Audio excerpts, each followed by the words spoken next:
મુંબઈ મહારાષ્ટ્રમાં ફરી એકવાર ભાષા વિવાદ ચરમસીમા પર છે। એમએનએસ નેતા રાજ ઠાકરે એક સભામાં નિવેદન આપી રહ્યા હતા, હિન્દી અને મરાઠી વિશે વાતો કરી રહ્યા હતા। એ દરમિયાન સરદાર પટેલ અને મોરારજી દેસાઈનું નામ લઈ વિવાદિત નિવેદન એમણે આપ્યું અને ગુજરાતના નેતાઓ અને ગુજરાતના પાટીદાર આગેવાનો ભડકી ઉઠ્યા છે। 18 જુલાઈના યોજાયેલી એક સભામાં રાજ ઠાકરેએ આરોપ લગાવ્યો કે મુંબઈને મહારાષ્ટ્રમાંથી અલગ કરવાનો પ્રયાસ અમુક ગુજરાતી વેપારીઓનો હતો અને નેતાઓનો હતો।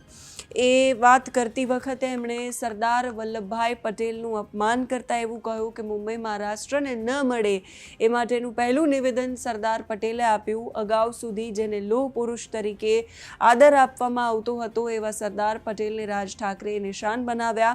આ ઉપરાંત એમણે પૂર્વ વડાપ્રધાન મોરારજી દેસાઈને પણ નિશાન બનાવતા કહ્યું કે મહારાષ્ટ્રમાં જ્યારે પણ આંદોલનો થયા છે ત્યારે મોરારજી દેસાઈએ ગોળીબારનો આદેશ આપીને મરાઠી લોકોને મોતને ઘાટ ઉતાર્યા હતા।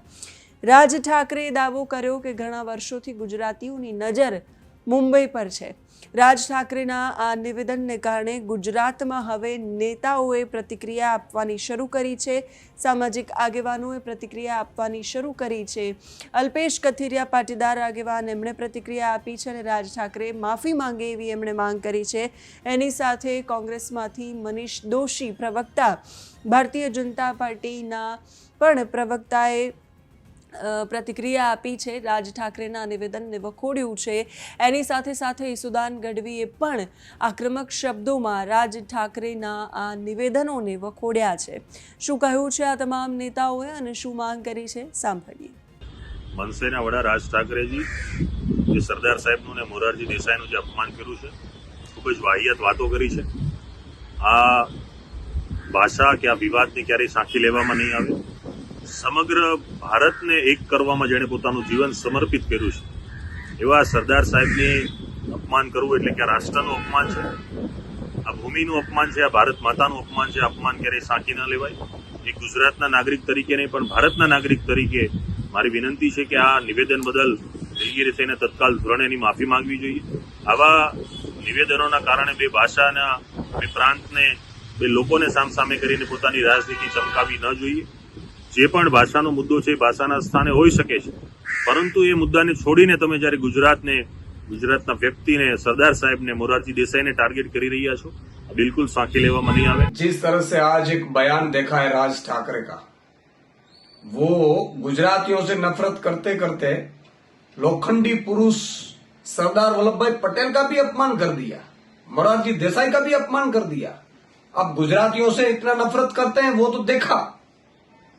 जिस तरह से लोखंडी पुरुष सरदार वल्लभभाई पटेल का आपने अपमान किया है वो पूरा गुजरात और पूरा भारत कभी नहीं सहेगा।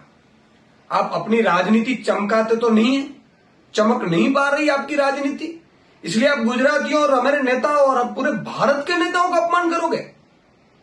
आप एक सीट जीत नहीं सकते हो इसलिए हथकंडे अपनाओगे, इस तरह से आप जो राजनीति करोगे। और मैं आज दुख होता है, महाराष्ट्र में भाजपा की सरकार है और वो भाजपा की सरकार, लोखंडी पुरुष सरदार वल्लभभाई पटेल का अपमान हो रहा है और पूरी भाजपा की सरकार चुप है, गुजरात के मुख्यमंत्री चुप है, भूपेंद्र भाई पटेल। ये क्या हो रहा है? ये मजाक हो रहा है क्या? गुजरातियों का अपमान करते हो, गुजरातियों को पिटाई करते हो, गुजरातियों की नेताओं के बारे में बोलते हो, लेकिन हमारे सरदार वल्लभभाई पटेल जैसे महान नेता, जो कि पूरे 565 रजवाड़ों को उन्होंने एक किया था, अखंड भारत उन्होंने बनाया था।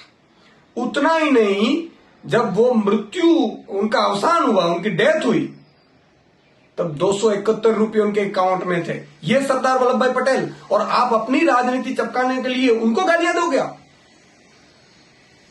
मैं गुजरात सरकार से भी विनती करता हूं कि डालो इनको साबरमती जेल में, इन पर एफआईआर करो। सरदार वल्लभभाई पटेल का अपमान कर रहे, कल सबका अपमान करने लगेंगे ये लोग। कौन है ये गुंडे?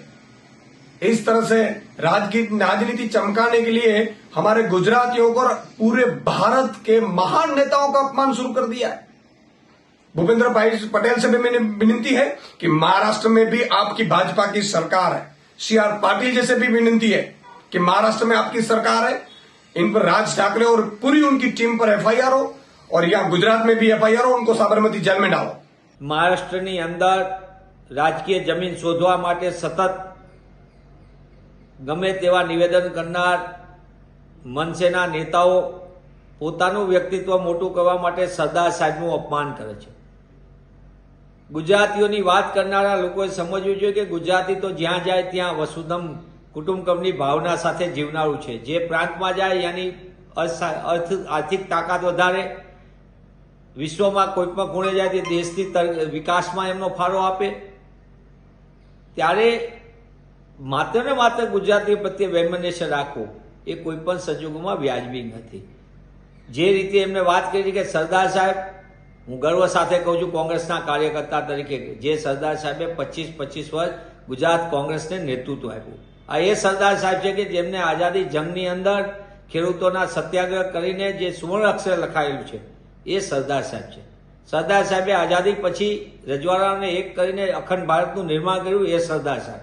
સરદાર સાહેબ માટેની અપમાનજનક ભાષાનો તમારું વ્યક્તિત્વ મોટું કરવા માટે, તમારી જમીન શોધવા માટે તમે નિવેદનો કરો છો. દુઃખ સાથે કહેવું પડે કે મત માગવા માટે સત્તામાં બેઠેલા લોકો સરદારનું નામ તો બહુ વટાવે છે, પણ સરદાર સાહેબનું અપમાન થતું હોય તેવા સમયે તો મૌન છે. મને એમ લાગે છે કે એમનામાં ને આ મનસેના નેતાઓમાં, સત્તામાં બેઠેલા લોકોને અને મનસેના નેતા વચ્ચે બહુ ફરક નથી. માટે એટલા માટે કહું છું કે તમે ગમે તેના વિશે વાત કરો, પણ સરદાર સાહેબનું અપમાન કરવાનું કોઈ પણ સંજોગોમાં ચાલે નહીં. અને જ્યાં લગી ગુજરાત અને ગુજરાતીઓનું છે તો ગુજરાત અને ગુજરાતીઓ ક્યારેય જાતિ, પ્રાંત કે ભાષા કે એવી કોઈ પણ પ્રકારની વિખવાદની રાજનીતિમાં ક્યાંય માનતું પણ નથી. અને કોંગ્રેસ પક્ષ આવા કોઈ પણ પ્રકારના નિવેદન જે સંવિધાનની વિરુદ્ધ છે તેને કોઈ પણ સંજોગોમાં માન્ય રાખતું નથી. રાજ ઠાકરે કદાચ એ ભૂલી ગયા છે કે ગુજરાત અને મહારાષ્ટ્ર પહેલા બંને એક જ રાજ્ય હતું. વિદર્ભ તરીકે ઓળખાતા આ રાજ્યમાં બંને લોકો, મહારાષ્ટ્રીયન લોકો અને ગુજરાતી લોકો હળીમળીને સાથે જ રહેતા હતા. આજે પણ ગુજરાતમાં મરાઠી બોલનારા લોકો છે અને મુંબઈમાં ગુજરાતી બોલનારા લોકો છે. પરંતુ જે વ્યક્તિ લોકસભામાં કે વિધાનસભામાં કે કોર્પોરેશનમાં એક પણ વિધાન બેઠક જીતી નથી શક્યો, એ માત્ર ને માત્ર સસ્તી પ્રસિદ્ધિ માટે આ પ્રકારના નિવેદનો અને ઉચ્ચારણો કરી રહ્યા છે, એનો અમે સખત ભાષામાં વિરોધ કરી રહ્યા છીએ. એમણે સરદાર વલ્લભભાઈ પટેલનું અપમાન કર્યું છે એનો પણ વખોડીએ છીએ. અને માત્ર ને માત્ર સસ્તી પ્રસિદ્ધિ મેળવવા માટે કરેલા આ નિવેદનોનો કોઈ મતલબ રહેતો નથી.